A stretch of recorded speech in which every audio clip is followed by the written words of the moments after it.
सिया राम मैं सब जग जानी, करऊँ प्रणाम जोर जुग पानी। मित्रों, आज हम लोग बृहस्पति के ऊपर बात करेंगे, देवगुरु बृहस्पति के ऊपर। कई मित्र प्रश्न पूछ रहे थे कि पहले शुक्र को क्यों आपने चुना, बृहस्पति को क्यों नहीं चुना। तो उसके पीछे वजह है कि मैं बृहस्पति और शनि बहुत महत्वपूर्ण ग्रह हैं और बुध शुक्र आंतरिक ग्रह में से आते हैं, सूर्य के नज़दीक हैं, पृथ्वी और सूर्य के बीच में हैं। बृहस्पति, शनि और मंगल बाह्य ग्रह हैं, बड़े ग्रह हैं, लेकिन मंगल से भी बृहस्पति शनि का महत्व अधिक है भारतीय ज्योतिष में। यहाँ तक कि दक्षिण भारत में बिना विंशोत्तरी दशा देखे गुरु और शनि के गोचर के आधार पर सटीक प्रेडिक्शन कर दी जाती है। नाड़ी ज्योतिष गुरु और शनि के गोचर पर ही आधारित है। पूरी जो नाड़ी ज्योतिष जो अंगूठे के निशान से लेते हैं उसमें गुरु और शनि के गोचर से ही प्रेडिक्शन कर देते हैं। गुरु सुख आनंद का कारक है और शनि जो है दुख अभाव का कारक। तो मैं सोचा कि लास्ट में पहले गुरु को और फिर शनि को देखेंगे, इसलिए पहले दूसरे ग्रह जो है वो कंप्लीट कर दिया कि लास्ट में गुरु और शनि को रखा था। तो आज हम लोग गुरु को समझते हैं। शुक्र जो है दैत्य गुरु है और गुरु जो बृहस्पति जो है वो देव गुरु हैं, देवताओं के गुरु हैं। तो दोनों में शत्रुता का संबंध है। दोनों में एक देवताओं के गुरु हैं, एक दानवों के। लेकिन हम लोग आगे समझेंगे कि वो अलग बात है, लेकिन साथ में अगर कुंडली में अगर हैं शुक्र गुरु, जब भी ब्रह्मांड में साथ में अगर होते हैं तो शुभ प्रभाव के लिए उत्पन्न करते हैं। हालांकि दूसरी दृष्टि से अगर कुंडली की दृष्टि से देखेंगे तो शुक्र और बुध दोनों ही शत्रु हो जाते हैं गुरु की राशियों के लिए। क्यों, उसको समझेंगे। गुरु जो है उसकी बृहस्पति वार का अगर जन्म है आपका, अगर आपका धनु राशि में और मीन राशि में, धनु इसकी मूल त्रिकोण राशि है और मीन इसकी स्व राशि है। धनु में और अगर मीन में जन्म हुआ है, बृहस्पतिवार को जन्म हुआ है और पुनर्वसु नक्षत्र, विशाखा नक्षत्र और पूर्वा भाद्रपद नक्षत्र, इन तीन नक्षत्र में जन्म हुआ है तो गुरु प्रधान व्यक्ति है वो। अगर इन तीनों नक्षत्रों में, पुनर्वसु नक्षत्र में भगवान राम का भी जन्म हुआ था, पुनर्वसु नक्षत्र के चतुर्थ चरण में। तो पुनर्वसु में बृहस्पति वाले मैंने गुण देखे हैं कि कई लोग जिनके पुनर्वसु नक्षत्र हैं बड़े, उनमें कुछ राम वाले गुण जो है तत्व आ जाते हैं। जैसे कि वो बड़े भाई है तो सेक्रीफाई करने की टेंडेंसी दूसरों के लिए, ये सब गुण पुनर्वसु मैंने देखा है, राम के गुण कुछ उसमें विकसित हो गए हैं। ऐसे ही जो विशाखा नक्षत्र है वो भी गुरु का नक्षत्र है और विशाखा नक्षत्र का भी संबंध अगर वाल्मीकि रामायण में देखें तो राम लक्ष्मण जी को जिस दिन शक्ति बाण लगा था, मेघनाद ने मारा था, तो उस दिन कहते हैं कि इक्ष्वाकु कुल का पर बहुत बड़ा संकट आ गया था, कि लक्ष्मण जी के प्राणों को संकट आ गया था, हनुमान जी ने जो बचाया था। तो वो भगवान उस दिन भी कह रहे हैं कि इक्ष्वाकुओं का नक्षत्र जो है, वाल्मीकि जी कह रहे हैं कि इक्ष्वाकुओं का जो नक्षत्र है विशाखा वो पीड़ित था। तो अब क्या वजह थी ये पता नहीं, मुझे पता नहीं चल पाया कि इक्ष्वाकुओं का नक्षत्र विशाखा ही क्यों है। लेकिन विशाखा नक्षत्र जब पीड़ित रहा तो उस समय ऐसे कष्ट आए। और मेरे एक आर्टिकल्स भी था कि हम विशाखा नक्षत्र के का कुछ ऐसा प्रभाव रहा कि उसी समय हमारे राम मंदिर वगैरह बनने के संयोग बने थे अयोध्या में। तो मैं उस पर एक आर्टिकल लिखा हुआ था कि विशाखा नक्षत्र के शुभ प्रभाव जो है आज इक्ष्वाकु कुल के हम लोग जो वंशज हैं, भारतीय जो सनातनी जो हिंदू हैं, उनके लिए कितना बड़ा गौरव का क्षण था राम मंदिर का बनना। तो विशाखा का कुछ संबंध है। और वैसे ही पूर्व भाद्रपद नक्षत्र जो है वो गुरु का नक्षत्र है। गुरु के मित्र जो है सूर्य, चंद्रमा, मंगल, ये गुरु के मित्र हैं। बुध और शुक्र शत्रु हैं और शनि जो है सम है। शनि के साथ न मित्रता न शत्रुता, सम वाला संबंध है। अब गुरु के लिए मित्र मंगल, हमने मंगल सूर्य चंद्रमा का जिक्र करते हुए समझाया था कि क्यों मित्र हैं। बुध शुक्र शत्रु क्यों हो जाते हैं ये थोड़ा हम समझते हैं कि गुरु के दोनों ही लग्न, चाहे वो धनु हो या मीन लग्न हो, दोनों ही लग्नों के लिए जो है बुध जो है सप्तम भाव का स्वामी, मारक भाव का स्वामी हो जाता है। इस कारण बुध को शत्रु के श्रेणी में रखा गया है। और शुक्र जो है गुरु की दोनों ही राशियों जो है धनु और मीन के लिए, धनु के लिए वो छठे घर का स्वामी हो जाता है और वो मीन राशि के लिए अष्टम भाव अनिष्ट स्थान का स्वामी हो जाता है। इस कारण जो है बृहस्पति का इसको शत्रु वगैरह बताया गया है। बृहस्पति जो है वो विशालता का, विराटता का कारक है। कहीं भी अगर भव्यता है वो बृहस्पति के परिणाम से, इसी कारण बृहस्पति की दशा में वृद्धि होने लगती है। यहाँ तक कि चर्बी का भी कारक, इसलिए कई लोग मोटे भी होने लगते हैं, शरीर में भी वृद्धि होने लग जाती है कई बार। और जो भी उसका बिजनेस है, व्यापार है, बृहस्पति में बढ़ाने की टेंडेंसी होती है। एक है तो दूसरा खोल लिया, तीसरा खोल लिया।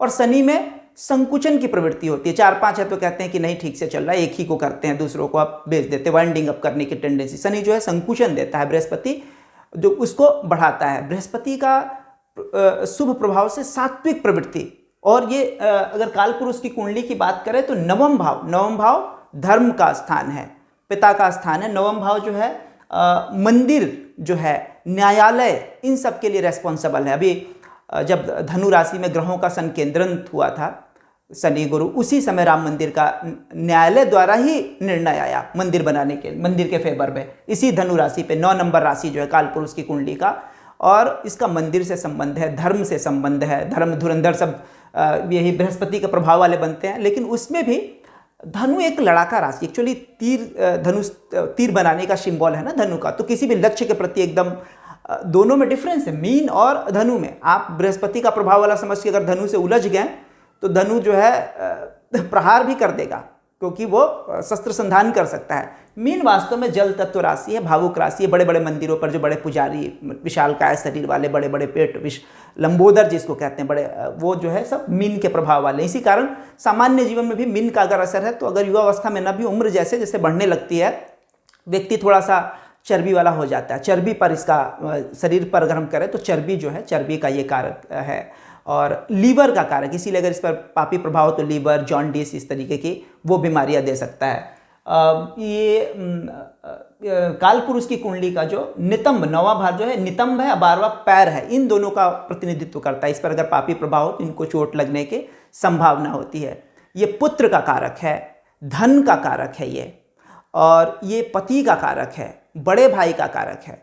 अगर सप्तम भाव जो विवाह का है, सप्तम भाव सप्तमेश अगर पीड़ित हो और साथ में गुरु भी पीड़ित हो, तब गुरुपति का कारक है, तो सेपरेशन की टेंडेंसी, अगर शनि, राहु, सूर्य जैसे सेपरेटिव प्लेनेट का अगर सप्तम भाव पे प्रभाव हो, गुरु पर भी प्रभाव हो, तो डाइवोर्स वगैरह की नौबत आ सकती है।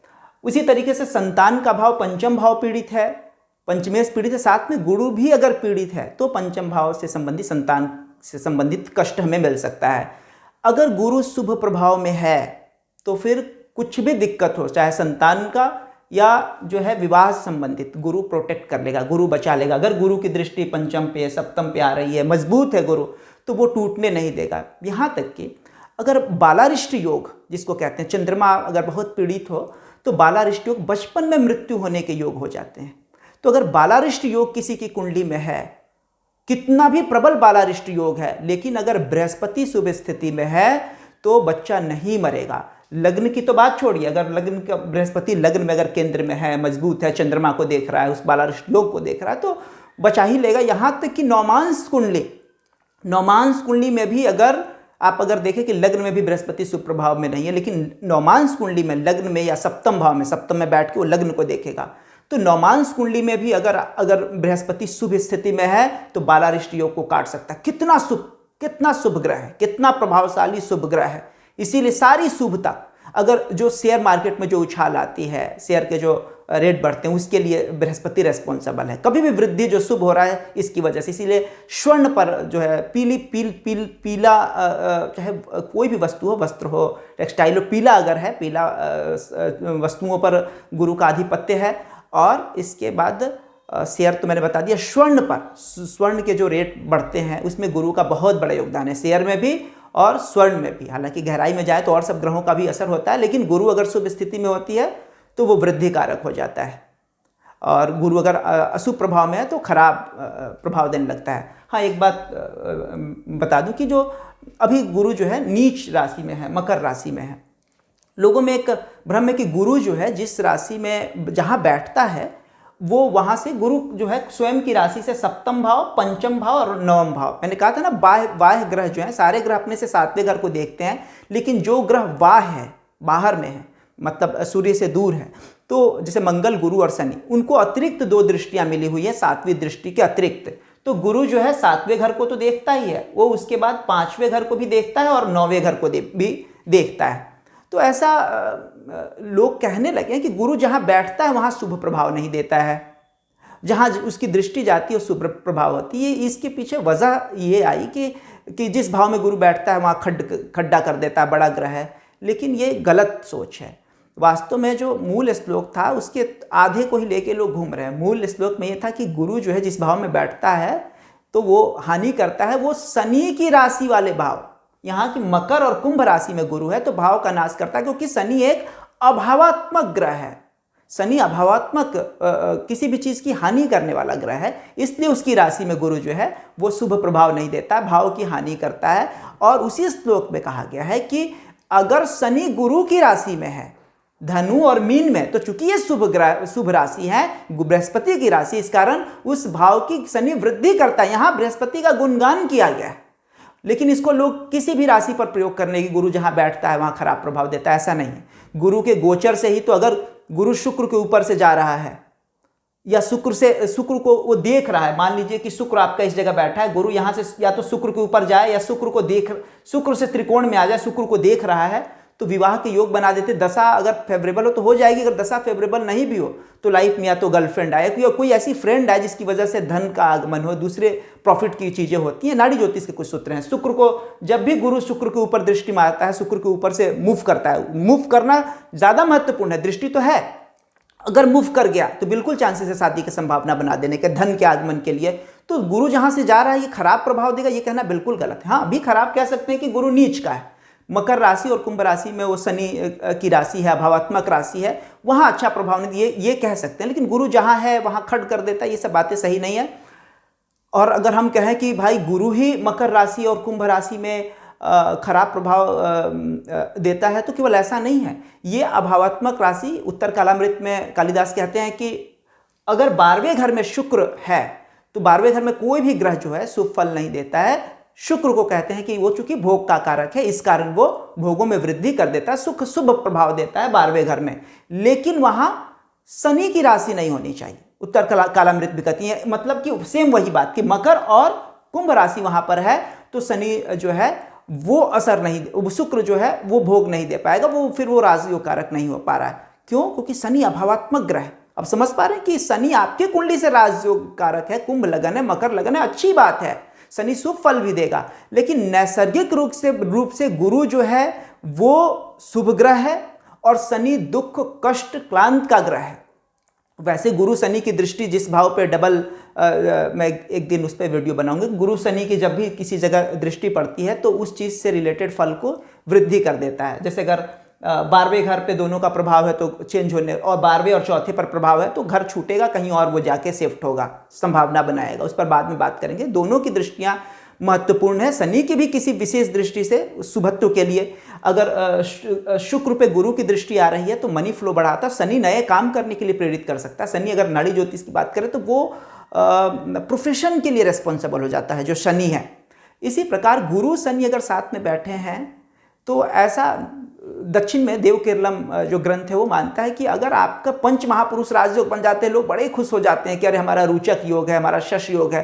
वो कहते हैं गुरु शनि अगर साथ में बैठे या शनि गुरु को देख रहा है तो आपका पंच महापुरुष राजयोग को डैमेज कर देता है। इसके पीछे वजह क्या है? पंच महापुरुष राजयोग तो अलग बने पड़े हुए, गुरु शनि का क्या कॉम्बिनेशन है? इसलिए कॉम्बिनेशन है कि गुरु को जीव कारक मानते हैं दक्षिण भारत में, जीव कारक सेल्फ हमको मानते हैं। और अभी दशाओं की बात नहीं, गुरु एक पूरे सूर्य की परिक्रमा जो है 12 साल में करता है, तो एक राशि में वो 1 साल रहता है। तो ईयर वाइज जो है ना वहां प्रिडिक्शन होती है कि पहला घर में अगर है तो लग्न को प्रभावित करेगा, दूसरा घर में है तो धन स्थान वाणी को प्रभावित करेगा, तीसरा घर में यात्राओं को प्रभावित करेगा, चौथा घर मां अस्थायी संपत्ति के लिए रिस्पॉन्सिबल है। इस प्रकार करके गुरु को 12 साल का फिर राउंड मूवमेंट करते हैं। गुरु सेल्फ खुद जीव है जो यात्रा कर रहा है इन सारे घरों से।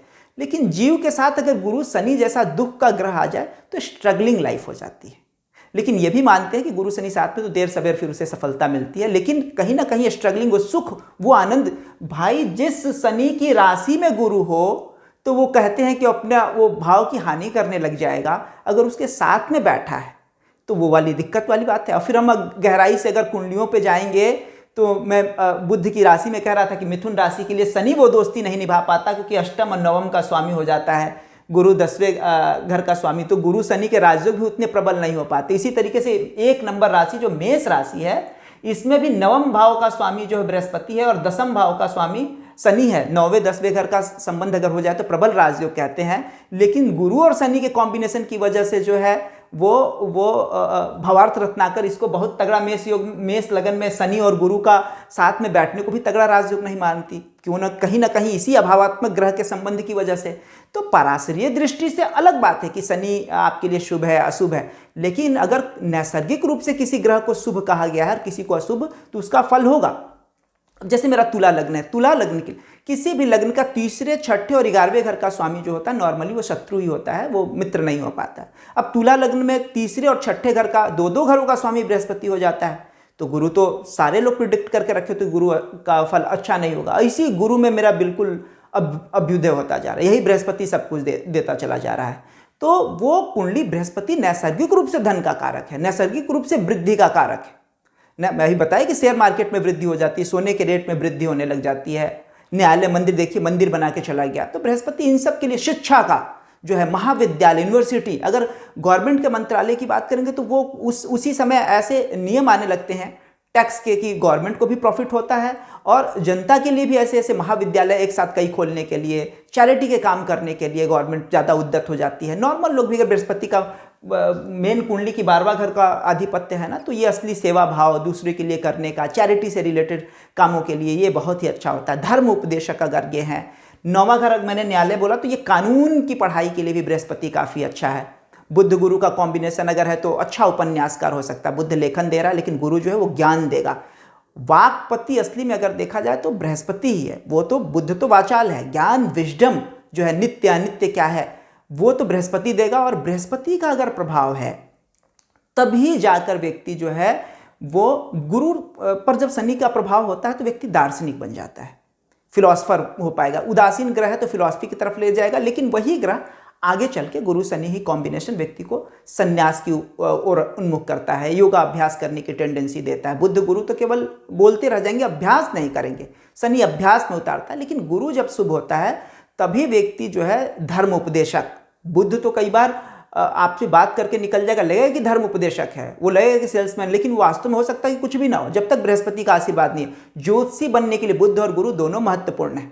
गुरु ज्ञान देगा, विजडम देगा, और जो परा ज्ञान जो कहते हैं कि ये संसार अनित्य है, नित्य की तरफ जाएं, परमात्मा की तरफ जाएं, वो जो सूक्ष्म बुद्धि है, प्रज्ञा ऋतंभरा, वो बृहस्पति के प्रभाव से मिलेगा। बृहस्पति इतना शुभ, इसके बिना कृपा के नहीं हो सकता। और अगर स्पेशली गुरु केतु के साथ में अगर कॉम्बिनेशन है, उच्च का गुरु है, केतु है, तो ये बड़ा हीलर तैयार करता है, बहुत ही अध्यात्म की प्रवृत्ति देता है।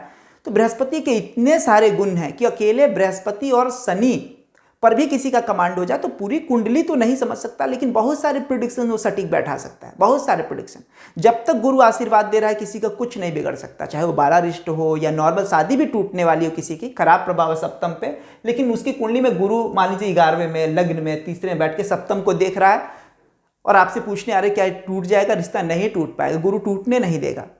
वो अलग बात है कि वो उसके लिए सुखद है या दुखद है। मान लीजिए वो चाह ही रहा है कि टूट जाए, और अगर गुरु ऐसी कंडीशन में है तो रिस के जिएगा, घुट के जिएगा और टूट नहीं पाएगा। कुछ ऐसे केसेस आते हैं कि कुछ अनैतिक, गुरु अनैतिक नहीं होने देता है। तो मान लीजिए पुरुष की कुंडली में है, गुरु उसको अनैतिक नहीं होने दिया, लेकिन उसके पत्नी के कुछ ऐसे संबंध हुए कि बच्चे नाजायज़ हो गए, कुछ भी वो तोड़ना चाह रहा है, लेकिन ऐसी स्थिति है कि वो पिघल जाएगा गुरु के प्रभाव से, वो थोड़ा सा दूसरे किस्म, कुछ ऐसे केसेस मुझे अभी अचानक याद आ गए, इसलिए मैं इस तरफ चला गया कि गुरु जो है अनैतिक, जब तक गुरु दूषित न हो, कितना भी मंगल शुक्र और हम लोग दूसरे ग्रहों की बात करते हैं कि अगर पापी प्रभाव में अगर गुरु शुभ है तो व्यक्ति जो है चारित्रिक रूप से भी अनैतिक नहीं हो पाएगा। अगर गुरु उच्च का है, गुरु कर्क राशि में उच्च का होता है, चंद्रमा मित्र की राशि में उच्च का होता है और मकर राशि शनि में नीच का होता है। इस घर में मंगल उच्च का होता है। अगर कुंडली में गुरु भी उच्च का है और मंगल भी उच्च का है, तो और स्पेशली अगर लग्न और सप्तम में हो जाए, जैसे भगवान राम का है कि लग्न में उच्च का गुरु बैठा है और सप्तम में मंगल उच्च का बैठा है, व्यक्ति उच्च नैतिक आदर्शों वाला होता है। जैसे भगवान राम को देखते हैं, एक पत्नी व्रत का उन्होंने व्रत धारण कर रखा है, तो वो उच्च के गुरु और मंगल के प्रभाव से, गुरु की वजह से कितने सारे शुभ योगों का निर्माण हो जाता है। गुरु और चंद्रमा और गुरु आपस में केंद्र में हो, ये जो स्क्वायर बने हैं ना, ये 1 4 7 10, इसको केंद्र स्थान कहते हैं। तो ये अगर केंद्र में अगर गुरु और चंद्रमा हो तो ये जो है गजकेसरी योग का निर्माण कर देता है, बहुत नेम फेम सब कुछ देता है। और यही गुरु जो है, अगर चंद्रमा से गुरु जो है छठा, आठवां और 12वें घर में हो जाता है, दुह स्थान इसको कहते हैं, खराब जगह है, तो वो फिर सकट योग हो जाता है, अनावश्यक व्यक्ति विवाद में फंस जाता है, वो सफलता नहीं मिल पाती, रुकावट आती रहती है। देखिए चंद्रमा गुरु, इसी गुरु के कॉम्बिनेशन से कुंडली कोई भी हो, लेकिन अगर ये योग कितना कुछ चेंज कर देता है। ऐसे ही गुरु लग्न में, अगर लग्न में ही नहीं केंद्र में भी बैठा हो, गुरु अगर केंद्र में बैठा मतलब 1, 4, 7, 10 में, और राहु छठे घर में बैठा हो, अष्टलक्ष्मी योग कहते हैं। भगवान राम की कुंडली में जो है गुरु लग्न में है, चंद्रमा के साथ गजकेसरी योग भी बना रखा है, और राहु जो है वो छठे घर में बैठा हुआ है। अष्टलक्ष्मी योग, यहाँ एक लक्ष्मी नसीब नहीं हो रही, अष्टलक्ष्मी योग, वैभव, सब कुछ उसके ऊपर कृपा बरसाती है। अगर गुरु केंद्र में हो, केवल गुरु की पोजीशन, राहु की पोजीशन से ये योग बन जा रहा है। चंद्रमा गुरु से गजकेसरी योग बन गया, गुरु राहु से, गुरु चंद्रमा से गुरु छठे, 8वें, 12वें में है तो सकट योग बन गया, और गुरु से जो है वो राहु छठे में है, तो गुरु से छठे में नहीं, यानी केंद्र में अगर गुरु है और छठे घर में अगर राहु है, तो वो जो है निर्माण कर दे रहा अष्टलक्ष्मी योग का, गुरु राहु के कॉम्बिनेशन से। और गुरु राहु साथ में हो तो ये जो है वो उसको गुरु चांडाल योग कहते हैं। कई लोग मान लेते हैं कि स्वार्थी है और दिक्कत नहीं, अलग अलग जगह इसकी अलग अलग प्रेडिक्शन होगी। जैसे कोई अगर साधक है और उसका गुरु चांडाल योग बनना पड़ा है, गुरु राहु, तो गुरु ऐसी सिचुएशन आ सकती है कि गुरु का संसर्ग उसको नहीं मिल पाया लंबे समय तक, गुरु पहले प्राण त्याग दिए हो, या फिर साधना में उसके बार बार किसी पारिवारिक कारण से, किसी अन्य कारणों से व्यवधान उत्पन्न हो रहा। हर व्यक्ति के लिए अलग प्रेडिक्शन हो जाएगी। गुरु गुजर गए या सांसारिक वो जो अध्यात्म में प्रोग्रेस गुरु राहु नहीं दे रहा, कहीं ना कहीं कोई डिस्टर्बेंस क्रिएट कर दे रहा है, या ऐसा सिचुएशन आ सकता है कि गुरु अच्छे ना मिले थे और गुरु द्रोही होना पड़ जाए। कई बार ऐसा हो सकता है कि गुरु राहु की वजह से अगर ऐसी कंडीशन आ सकती है कि साधना छूट रहा है, दूसरी चीज़ों में ये समस्याएं कर सकता है। पॉलिटिकल अगर व्यक्ति, केवल शुभ गुरु अगर किसी का हो तो वो तो भाई अकेले जब तब कहीं शांत में जाके बैठा रहेगा। समाज के लिए उपयोगी वही लोग हो सकते हैं आज के समय जिनका गुरु थोड़ा राहु के प्रभाव में हो, पॉलिटिकल कनेक्शन से, अगर वो धर्म के प्रति हैं, धर्म के प्रति अगर डेडिकेटेड है तो बहुत ही ज़्यादा अच्छा काम कर सकते हैं। अगर गुरु राहु का कॉम्बिनेशन है और उसकी भावना अच्छी है और धर्म के लिए कुछ करना चाहता है, पॉलिटिकल राजनीति में जो है गुरु राहु वाले ही जो है राजनीति को नियंत्रण कर सकते हैं। और गुरु ये चांडाल योग 10 साथ में अगर गुरु राहु बैठा है तो चांडाल योग है ही। गुरु राहु साथ में न भी बैठा, लेकिन अगर राहु की महादशा में गुरु की अंतर्दशा है या गुरु की महादशा में राहु की अंतर्दशा है तो ये दशा ही अपने आप में चांडाल दशा हो जाती है। कई बार मैं देखता हूं कि जो अच्छी खासी कुंडली है, अच्छा इंसान है, वो इस समय अनैतिक कृत्य कर देता है। नहीं शराब पीता था लेकिन पी लिया, नहीं अनैतिक कृत्य करता था लेकिन स्त्री के साथ, किस पुरुष के साथ कुछ ना कुछ ये गड़बड़ कर दिए। ये राहु गुरु का कॉम्बिनेशन चांडाल है, चांडालत्व तो इसमें है, इससे इनकार नहीं कर सकते। हम ये कह रहे हैं कि गुरु राहु देखते किसी को ये नहीं कह सकते कि स्वार्थी ही है, वो चारित्रिक रूप से पतित है। कुंडली उस व्यक्ति की एज ए होल पूरी कुंडली पे वो डिपेंड करता है। अगर वो साधक है तो उसकी साधना में रुकावट को प्रदर्शित करता है, गुरु से द्रोह को प्रदर्शित करता है, गुरु से विछोह को प्रदर्शित करता है, ठीक है। और दूसरे लोगों के लिए, भौतिकवादी लोगों के लिए दूसरा, अब गुरु जो है वो दान पुण्य तो करता है, ठीक है, लेकिन उसको थोड़ा आडंबर, धन का कारक है ना, तो वो आडंबर वगैरह दूसरी चीजें करने की भी थोड़ी टेंडेंसी बृहस्पति के भीतर होती है। अब राहु वगैरह के प्रभाव से ये भी हो सकता है कि वो ज़्यादा दान कर दे, वो ज़्यादा अपव्ययी हो जाए, ज़्यादा दिखावा करे, आडंबर में खर्चा करे, बड़े बड़े घर आलिशान। विद्या का कारक है तो इसी पर विद्या आलिशान से याद आ गया कि चौथा घर जो है ना संस्थान का प्रतिनिधित्व करता है। चौथे घर पे अगर शुभ प्रभाव है और गुरु अच्छी स्थिति में तो बड़े संस्थान में एडमिशन मिल जाती है। जो चाहते हैं ना कि आईआईटी में होगा कि नहीं, यहाँ होगा कि नहीं, चौथा घर पे अगर बड़ा प्रभाव हो तो। और दूसरा, अगर गुरु का चौथे पर अच्छा प्रभाव है तो अपना घर भी अच्छा बना सकता है, बड़े बड़े शिक्षण संस्थान तैयार कर सकता है। नवम विश्वविद्यालय महाविद्यालय के लिए। और जो चौथा घर जो है वो खुद से संस्थान को तैयार करने के लिए, खुद से अपना, अगर रोजगार, जरूरी नहीं कोई शिक्षक ही हो, वो अपना संस्थान खोल सकता है, दूसरे लोग वहाँ रोजगार शिक्षण का काम करेंगे। तो चौथा घर से, इससे गुरु से इसी घर में ये जो कर्क राशि में ये उच्च का होता है। और मीन राशि जो है, चूंकि इसकी मीन राशि 12वें घर में पड़ती है, तो मीन राशि में चैरिटी के गुण बहुत ज़्यादा है। अगर गुरु यहाँ पे उच्च का है तो 12वें घर को देखेगा, तो 12वां घर चैरिटी का भी है, खर्च का भी है।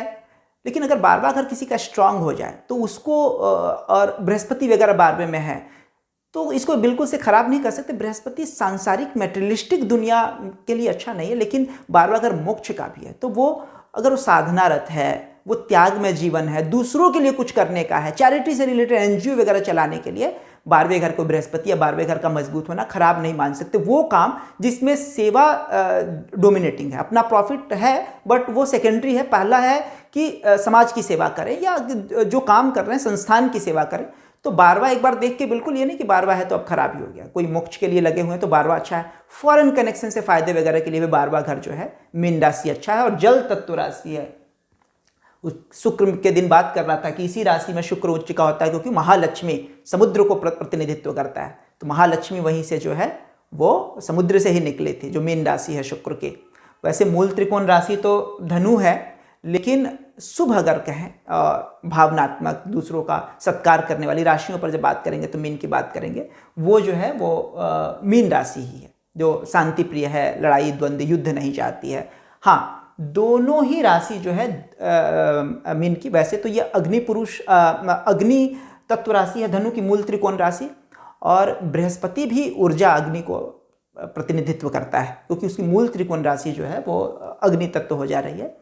लेकिन बृहस्पति उच्च का भी होता है तो जल तत्व राशि में, कर्क राशि में, और उसकी जो स्वराशि है 12वीं राशि वो भी जल तत्व राशि है, मीन राशि है। और ये दोनों राशियां जो इसकी है, एक अग्नि वाली है और एक जो है जल वाली है, और स्वभाव भी द्वि स्वभाव राशि है, धनु भी द्वि स्वभाव राशि है और मीन भी द्वि स्वभाव राशि है। तो थोड़ा डायलेमा वाला द्वि स्वभाव नेचर जैसे बुध का है वैसे बृहस्पति का भी है, चाहे वो डिसीजन के लिए या दूसरी चीज़ों के लिए जो है वो द्वि स्वभाव है। और इन दोनों राशियां चाहे बुध की मिथुन और कन्या और बृहस्पति की धनु और मीन, इनसे संबंधित अगर विवाह के घर का है तो एक से ज़्यादा शादियों के संबंध हो सकते हैं। बच्चे के घर का तो ट्विंस बच्चे जो जुड़वा बच्चे होते हैं वो इनसे संबंधित, मिथुन और कन्या दोनों द्वि स्वभाव राशि हैं बुध की, और धनु और मीन ये द्वि स्वभाव राशि हैं बृहस्पति की। तो ट्विन से संबंधित अगर हमें चीज़ों को समझना है तो ये राशियाँ ज़्यादा रिस्पॉन्सिबल होती हैं उसके लिए। गुरु धन का कारक है और गुरु धन का कारक होने के लिए कुंभ राशि में बुध शुक्र शनि आपस में मित्र होंगे, लेकिन कुंभ राशि में गुरु धन का कारक होने के लिए वो दूसरा और 11वां दो धन स्थान, दूसरा धन स्थान है बैंक बैलेंस फाइनेंस, और 11वां जो है आय का स्थान है। दो धन स्थान का स्वामी होने के कारण बहुत ही मूल्यवान हो जाता है गुरु, जहां देखता है उसकी वृद्धि कर देता है, बहुत ही धन कारक हो जाता है दो धन स्थानों का स्वामी होने की वजह से। शनि का लग्न है उसके बावजूद, इसी कारण बृहस्पति और जो शनि का संबंध है वो शत्रुता का नहीं है, सम का संबंध है।